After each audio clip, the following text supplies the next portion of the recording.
말은 그만하고 행동으로 옮겨라. 당신이 원하는 확실한 주요 목표를 알아냈다면 다음의 8가지 단계 계획을 따라야 한다. 첫 번째 단계, 비전을 가져라. 이러한 격언이 있다. 비전이 없는 사람은 망하기 마련이다. 비전을 갖는 것은 성공을 위한 계획을 세우는 데 있어서 취해야 할 첫 번째 단계이다. 두 번째 단계인 확실한 주요 목표를 발로 옮기기 위해서는 먼저 머릿속에 비전을 가져야 한다. 여기에서 말하는 비전은 열대성 버섯을 먹는다거나 햇빛 속에 가부좌 자세로 앉아 상상을 하는 그런 경험을 하라는 것이 아니다. 비전이란 상상력이나 무의식에 의해 만들어져 마음속에 그려지는 일종의 이미지이다. 마음속의 눈으로 당신이 원하는 상황이나 목표, 결과를 보는 것이다. 비전은 당신이 사는 세상이나 지역사회, 가족, 그리고 자신이 어떤 모습이 되었으면 하고 바라는 모습 그 자체이다. 비전은 당신의 마음과 정신을 지배하여 그 비전이 현실이 되도록 당신을 조종한다. 비전은 당신이 깨닫기도 전에 상상 속에서 확실한 주요 목표를 충분히 시험해 보도록 만든다. 실제 여행을 시작하기도 전에 목표를 달성했을 때 어떤 느낌을 갖게 될지 미리 경험하게 만들기도 한다. 어떤 이들은 비전을 미래를 바라보는 통찰력이나 식견에 비유하기도 한다. 휴식을 취할 수 있는 시간과 장소를 찾도록 하라. 그리고 당신에게 가장 적절한 휴식 방법을 사용하라. 마음속에서 모든 걱정과 근심을 몰아내도록 하라. 그렇게 쉰다고 해서 해결해야 할 근심거리를 소홀히 하는 것이라고 걱정하지는 마라. 걱정거리는 휴식을 취하고 난 뒤에 생각하면 된다. 눈을 감고 어떤 일이 일어나는지 보자. 마음속의 미래의 자신과 당신 가족이 어떤 모습으로 살고 있을지 그림을 그려보아라. 당신이 하고 싶은 일이 어떠한 물질적인 보상을 가져오게 될 것인지 명상을 하면서 상상해보라. 목표 달성을 불가능하게 보이도록 만드는 실질적인 난관이나 금전적인 문제는 접어두어라. 당신의 창의력을 제한해서는 안 된다. 그런 식으로 훈련을 하면 당신은 확실한 주요 목표를 찾을 수 있으면 물론이고 목적과 목적지까지도 결정할 수 있게 된다. 훌륭한 목표를 갖도록 권한을 부여받은 정신은 그 목표에 어울리는 결과를 창출해낼 것이다. 비전을 이타주의와 인본주의로 흠뻑 물들게 하는 것은 항상 이모저모로 도움이 된다. 다른 사람에게 봉사를 하면서 이 세상을 좀 더 나은 곳으로 만들어갈 때 우리는 삶이 제공하는 더 큰 즐거움과 더 깊은 의미의 개인적 성취감을 즐길 수 있다. 우리의 힘으로는 실현 불가능해 보이는 확실한 주요 목표를 갖는다는 것은 삶에 중요한 의미를 부여하는 것이다. 두 번째 단계, 확실한 주요 목표. 확실한 주요 목표는 당신의 인생이 또는 당신이 이 세상에 존재하는 이유이다. 주 목표와 단순한 임시 목표 사이에는 차이가 있다. 주요 목표가 완벽하게 달성될 수는 없지만 현실로 이루어질 수는 있다. 임시 목표를 세우는 의도는 확실한 주요 목표를 달성하기 위하여 당신의 노력을 집중하려는 것에 있다. 주요 목표는 인생 전반에 걸쳐 이루어지는 여행이며 단순한 이기적인 관심사를 초월하는 것이다. 또 주요 목표는 당신의 삶의 배경이나 바탕이 된다. 그리고 그 목표는 당신이 인생에서 무엇을 이루어내고 싶은가에 대한 해답이다. 확실한 주요 목표는 당신이 어떤 임무를 가지고 이 세상에 태어났는가를 설명하는 명확하고 간결한 선언문이라고 할 수 있다. 확실한 주요 목표에는 다음 질문들에 대한 모든 대답은 아니더라도 대부분의 대답이 들어있어야 한다. 1. 나는 왜 존재하는가? 2. 나는 어디로 가고 있는가? 3. 나는 누구를 위해 봉사하고 그 이유는 무엇인가? 4. 나는 이 세상에 무엇을 내놓아야 하는가? 5. 현재 얻은 성과는 무엇이며 앞으로 기대되는 성과는 무엇인가? 당신은 이렇게 말할지도 모르겠다. 나는 이미 이 세상에 왜 태어났는지 그 이유를 알고 있다. 그런데 그걸 굳이 종이에 적어야 할 이유가 있는가? 하만 단순히 마음속으로만 어떤 생각을 떠올리는 것과 수고스럽지만 그것을 종이에 직접 적어보는 것에는 엄청난 차이가 있다. 생각을 직접 적는 행위 자체는 사고를 현실로 전환하는 첫 번째 단계가 되기 때문이다. 목표들을 종이에 적게 되면 당신의 생각을 명확하게 표현하거나 구체적으로 나타낼 필요가 있음을 깨닫고 그것을 따르게 될 것이다. 그렇게 하면 당신이 원하는 방향으로 무의식의 전이가 이루어질 수 있다. 무의식의 그 선언서를 전달하기 전에 다시 수정하거나 편집을 할 수도 있다. 일상의 확실한 주요 목표에 대한 생각을 적을 수 있는 공간을 마련해 두어라. 또 자신이 어떤 진전을 보였는지 알 수 있도록 날짜를 표시하는 것을 잊지 말자. 하룻밤 만에 자신의 목표를 결정하는 사람은 거의 없다. 나이가 들면서 성숙해지고 지혜와 지식이 축적됨에 따라 목표가 조금 다른 방향으로 수정될 수도 있을 것이다. 하지만 예전에 세웠던 확실한 주요 목표가 잘못된 것이어서 변경하는 것은 아니다. 당신이 성장함에 따라 목표가 바뀔 수 있으며 그것은 지극히 정상적인 일이다. 목표를 확실하게 정했다는 느낌이 들면 그것을 일기장에 적고 그 장을 첫 페이지로 만들어라. 다음에는 그 목표를 달성함으로써 어떤 혜택들을 얻을 수 있을 것인지 적어보아라. 그리고는 그 목표를 달성하기 위해 치러야 할 때가는 무엇인지도 적어보아라. 확실한 주요 목표는 자주 읽어보아야 한다. 목표를 적은 종이를 복사해서 눈에 잘 띄는 곳에 두어라. 그리고 그것을 외워서 잠이 들기 직전이나 아침에 잠에서 막 깨었을 때에 암송하도록 하라. 세 번째 단계, 중기적인 목표. 확실한 주요 목표가 없어도 중기적 목표는 세울 수 있다. 하지만 그것들은 당신이 이 세상에 온 목적을 밝히는 주요 목표만큼 당신의 삶에 큰 영향력을 미치지는 못할 것이다. 목적의식 때문에 불타오르는 간절한 욕망이 결핍되어 있기 때문이다. 주기적인 목표들은 다음의 질문에 대한 해답을 제공해야 한다. 나의 주요 목표를 달성하기 위해서는 어떤 일이 이루어져야 하는가? 다음은 중기적인 목표를 세움으로써 얻게 되는 혜택들이다. 1. 살 모든 상황을 바꿀 수 있는 힘을 얻게 된다. 2. 지도자가 될 수 있는 능력을 얻게 된다. 3. 실패와 비난에 대한 두려움을 줄일 수 있다. 4. 보통 사람 이상의 에너지를 방출할 수 있다. 5. 인생과 봉사에 대한 자세를 좀 더 나은 방향으로 개선할 수 있다. 6. 기본적이고 중요한 사항에 정신을 집중할 수 있다. 7. 과거의 부정적인 경험을 극복할 수 있도록 동기를 부여받는다. 8. 모든 단계의 갈등이 완화된다. 9. 성공을 향해 노력할 수 있는 집중력을 얻을 수 있다. 10. 결정을 좀 더 쉽게 내릴 수 있다. 11. 목표를 달성하겠다는 의지를 계속 유지할 수 있다. 11. 움츠무라는 버릇을 없앨 수 있다. 13. 긍정적인 자세를 가짐으로써 모든 기회를 잘 활용할 수 있게 된다. 14.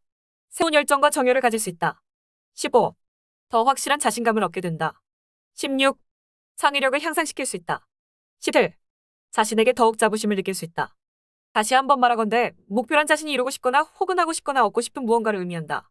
목표를 나타내는 문장은 다음과 같아야 한다. 구체적일 것, 기간이 한정된 것일 것, 의욕을 돋우는 내용일 것, 긍정적인 내용일 것, 정직하게 씌워진 것일 것. 아무 일기장의 목표가 무엇인지 확실히 밝혀두고 싶을지도 모르겠다. 다시 한번 강조하지만 당신이 어떤 진전을 이루는지 나중에 확인할 수 있도록 메모하는 곳에 날짜를 적어 넣어라. 다음은 목표를 결정한 후 그것을 서면으로 작성하는 법에 대한 방법이 단계별로 소개되어 있다. 1. 자신이 진정으로 무엇을 원하는지 인지하고 확실한 주요 목표를 달성하기 위해서는 어떤 일을 이루어야 할지 결정하라. 다른 사람들의 바람을 좇아 목표를 설정해서는 안 된다. 당신 자신을 위한 일을 목표로 삼아야 한다. 나쁜 습관을 고치거나 다이어트를 하거나 혹은 어떤 일을 해내고 싶은 경우에도 동기는 자신의 마음속에서 우러나와야 제대로 실천할 수 있는 법이다. 2. 목표를 종이에 적어라. 목표의 개수대로 구체적인 한 문장이나 구절을 적으면 된다. 목표가 여러 개의 문장으로 길어진다면 그것은 목표가 아니다. 그렇게 목표를 직접 종이에 적으면 무엇을 이루어내고 싶은지 더 구체적으로 결정할 수가 있다. 3. 각각의 모든 목표들의 규모를 정하라. 4. 당신이 세운 목표가 의욕을 돋울 수 있는 것이면서도 달성할 가능성이 있는 것인지 점검해 보아라. 목표는 현실적인 것이면서도 당신의 지식, 기술을 향상시켜줄 수 있는 동시에 자기 수양을 이룰 수 있게 하는 것이어야 한다. 보통 사람들에게는 위협들로 보이는 성공의 신뢰들은 항상 도전이 성공한 결과이다. 의욕을 돋우지 못하는 목표는 흥미를 일으키지 못하므로 그것을 이루겠다는 간절한 욕망도 불러일으키지 못한다. 5. 선언문이 긍정적인 분위기 속에서 씌워진 것인지 점검해 보아라. 부정적인 목표는 적절한 동기를 부여하지 못하기 때문이다. 6. 목표가 다른 사람의 권리를 침해하지 않는 것이 되도록 주의하자. 다른 사람들의 권리를 침해하면서 달성한 목표는 오래가지 못한다. 그런 식으로 얻은 결과물은 곧 잃어버리게 되어 있다. 7. 모든 목표들이 상호간에 충돌하거나 또는 확실한 주요 목표와 상반되는 것이 되지 않도록 주의를 기울여라. 8. 당신의 고결함을 손상하는 목표는 아닌지 점검해 보아라. 항상 공정하며 도덕심을 잃어버리지 않고 자신에게 진실한 모습으로 목표를 추구해야 한다. 이제는 일기장을 한번 들추어 보아라. 당신의 꿈을 어떤 평가나 부정적인 견해를 배제한 채 적어보자. 그 꿈을 이루기 위해서 어떤 실질적인 문제에 부딪혀야 하는지도 생각하지 말 것이며 어떤 장애물을 만나게 될 것인지도 예측하지 말자. 단지 현재 당신이 확실한 주요 목표에 대해 어떻게 생각하고 있는지 적어보자. 목표들을 다 적어보고 앞에서 말한 과정대로 점검을 해보아라. 그리고 당신이 어떤 진전을 보였는지 알 수 있도록 날짜를 표시하도록 하자. 또 각각의 목표를 달성하기 위해 필요한 정확한 시간도 적어보자.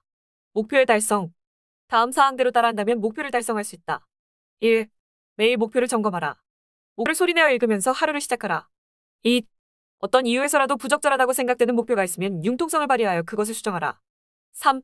목표를 적어 눈에 잘 띄는 곳에 두어라. 카드 한 장에 목표를 하나씩 적어서 거울이나 책상 등 눈에 띄기 쉬운 곳에 두면 된다. 그리고 그것이 눈에 보일 때마다 매번 그것을 읽는 것을 의무화하라. 4. 자기 암시의 방법을 사용하라. 5. 조용한 시간을 갖거나 명상을 하면서 목표를 이미 달성한 자신의 모습을 그려보아라. 목표를 달성했을 때 어떤 느낌을 갖게 될 것인지도 집중해서 그려보자. 6. 부정적인 영향을 받아서 목표를 이루겠다는 불타는 열망이 사그라들지 않도록 유념하라. 주위의 환경이나 가족, 친구, 그리고 자신과의 부정적인 대화가 성공의 기회를 빼앗아가도록 방관하지 마라. 7. 마스터마인드와 협력관계를 유지하여 그들에게 의지하면서 그들이 당신의 용기를 북돋아주도록 유도하라. 네 번째 단계. 다시 세부적인 목표를 세워라. 확실한 주요 목표를 종이에 적게 되면 자신감은 물론 동시에 마음의 평화를 얻을 수 있다. 그리고 당신의 비전이 가진 위대함에 자신이 압도되는 것을 느낄 수 있을 것이다. 또한 비전 속에 비친 당신의 훌륭한 모습에 잠시 넋을 잃을지도 모르겠다. 세부적인 목표들을 다 적고 난 다음에는 그런 느낌이 다소 수그러들 수 있겠지만 나중에 다시 그 목표들을 살펴보게 되면 그런 느낌을 다시 경험할 수 있을 것이다. 실현하기 힘든 것처럼 보이는 목표는 당신을 주눅들게 할 수도 있다. 하지만 이는 자연스러운 현상이므로 지레 겁을 먹고 포기해서는 안 된다. 각각의 목표를 달성하기 위한 세부적인 목표들을 세우면 다시 가슴 속에서는 저절로 자신감이 솟아난다. 세부적인 목표들은 주요 목표라는 정상으로 연결된 계단과도 같다. 어떤 이들은 그러한 세부적인 목표를 단기적인 목표라고 부르기도 한다. 한 번에 한 가지 목표씩 실천해가면 주요 목표 때문에 느끼는 부담감을 극복할 수 있을 것이다. 한 가지 목표에는 한 가지 세부적인 목표가 따를 수도 있고 여러 가지 세부적인 목표들이 따를 수도 있다. 더 세부적인 목표를 세울수록 주요 목표를 달성하기가 더 쉬워 보일 것이고 그로 인해 받는 중압감도 떨쳐버릴 수 있을 것이다. 다섯 번째 단계. 성공을 위해 치를 대가를 결정하기. 확실한 주요 목표를 달성하기 위해서 어떤 대가를 치를 준비가 되어 있는지 정확하게 결정하는 것이 매우 중요하다. 대가를 치르고도 아무것도 얻을 수 없는 현실은 존재하지 않는다. 모든 것에는 그에 합당한 가격표가 달려있는 법이다. 가게를 열망하는 물건을 소유하기 위해서는 먼저 그것에 붙어있는 가격표를 확인하고 그 액수를 지불해야 하는 것이다. 그렇게 대가는 먼저 지불되게 되어 있다. 조금씩 나누어서 할부납입을 하듯이 대가를 나누어서 치를 수도 있겠지만 결국 전체적으로 봤을 때에는 당신이 갈망하는 무엇인가를 손에 넣기 전에는 반드시 대가를 치르게 되어 있다. 6번째 단계. 의지할 사람을 찾아라. 의지할 사람이 없으면 세웠던 계획은 대부분 달성되지 못하고 실패로 끝나기 마련이다. 당신이 제일 먼저 의지해야 하는 사람은 바로 자신이다. 목표를 시한 내에 달성하지 못한 경우 그에 대해 사소한 변명을 늘어놓지 마라. 대신 실패로부터 배우고 다시 계획을 수정한 후 성공을 향해 전진하면 된다. 만약 당신이 결혼을 하여 배우자와 목표를 공유하면서 서로에게 의지하는 것은 바람직한 일이다. 그러한 관계가 최초의 협력 관계이면서 동시에 가장 중요한 마스터마인드의 협력 관계가 되어야 한다. 두 사람이 한 마음이 되어 한 가지의 공통된 확실한 주요 목표를 달성하려고 할 때보다 더 강력한 힘이 발휘되는 데는 없다. 만약 방금 언급한 협력 관계가 가능하지 못하다면 신중히 다른 형태의 마스터마인드와 협력 관계를 만들어가면 된다. 그 내용은 다음에 다시 자세히 설명될 것이다. 일단 협력 관계를 쌓을 그룹을 선택하면 그에 의지하도록 하라. 그리고 당신의 마스터마인드 그룹의 구성원이 아니면 절대로 아무에게도 당신의 성공 계획에 대해서 말하지 마라.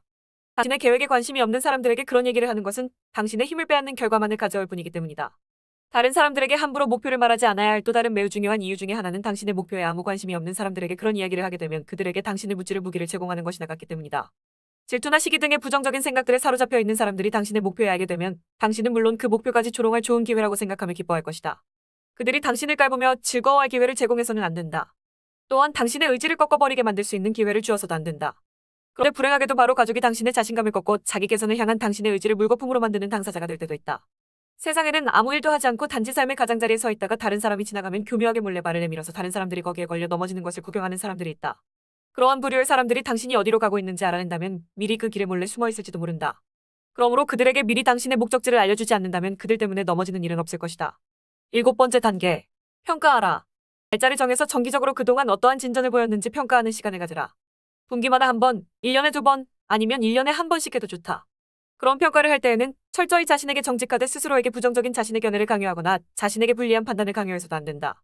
평가를 하는 목적은 당신을 비인간화시키는 데에 있는 것이 아니라 성공 계획을 수정할 필요가 있는지 점검하는 데에 있다. 당신의 힘으로는 통제할 수 없는 환경 때문에 당신의 발전에 지장을 가져와서 계획을 수정할 필요를 느낄 때도 있을 것이다. 아니면 목표가 달성하기 쉬운 편이라서 더욱 도전적인 계획을 세울 필요가 있음을 느낄 때도 있을 것이다. 8번째 단계. 수정하라. 수정하는 단계는 각각의 목표에 대해서 당신이 어떠한 발전을 이루었는지 평가를 마쳤고 그 결과 목표들을 고칠 필요가 있다는 것을 의미한다. 하지만 단순히 목표를 달성할 날짜를 어겼다는 이유만으로 수정을 해서는 안 되고 대신 당신의 힘으로는 도저히 어쩔 수 없는 상황이 됐다거나 확실한 주요 목표가 변경이 될 경우에만 그런 수정이 이루어져야 한다. 확실한 주요 목표와 계획들을 서면으로 작성하는 것은 당신에게 성공이 어떤 것을 의미하든지에 상관없이 그것을 이루겠다는 자신과의 확고한 약속을 의미하지만 그것을 수정할 수 있는 여지는 여전히 존재한다. 목표를 달성하기 위한 계획은 여러 번 바뀔 수 있다. 무한한 지성은 당신이 감당하기에 힘들어 보이는 목표를 제시할 것이다. 항상 준비된 자세를 갖추어라. 언제든지 갑자기 더 나은 계획이 마음속에 떠오르면 기쁘게 그리고 기꺼이 그것을 받아들일 자세를 갖추고 있어라. 갑자기 떠오르는 영감을 놓치지 않도록 경계하는 태도가 필요하다. 총정리. 목표는 항상 당신의 머리 위보다 살짝 더 높은 곳에 존재하는 것으로 당신이 희망과 기대를 가지고 올려다볼 수 있는 것이어야 한다. 어떤 일을 성취할 수 있다는 희망은 인생이 우리에게 제공하는 위대한 자산 중에 하나라고 할 수 있다. 그리고 일단 한 가지 목표를 달성하고 나면 새로우면서 그보다 더 높고 원대한 목표가 세워져야 한다. 사실 자신이 어떤 프로젝트를 실행할 준비가 완벽하게 되어 있다고 느낀다는 것은 불가능한 일이다. 이륙을 하기에 앞서서 준비가 완벽하게 끝나는 법은 없으며 항상 더 준비할 수 있는 일이 남아있다. 그러니 우선 당장은 현재 가지고 있는 도구만으로 그 자리에서 일하기 시작하라. 그러면 앞으로 나아가는 도중에 다른 더 나은 목표들의 그 모습을 드러내기 시작할 것이다. 여전히 시작하는 데 있어서 어려움이 느껴진다면 다음의 지시사항을 따라보도록 하라. 1. 얻고 싶은 정보나 지식의 항목을 적어보아라. 2. 하고 싶은 종류의 일의 항목을 적어보아라. 3. 어떤 성격의 사람이 되고 싶은지 나열해 보아라. 4. 1년에 얼마나 많은 돈을 벌고 싶은지 적어보아라. 5. 방문하거나 가보고 싶은 장소들을 적어보아라. 6.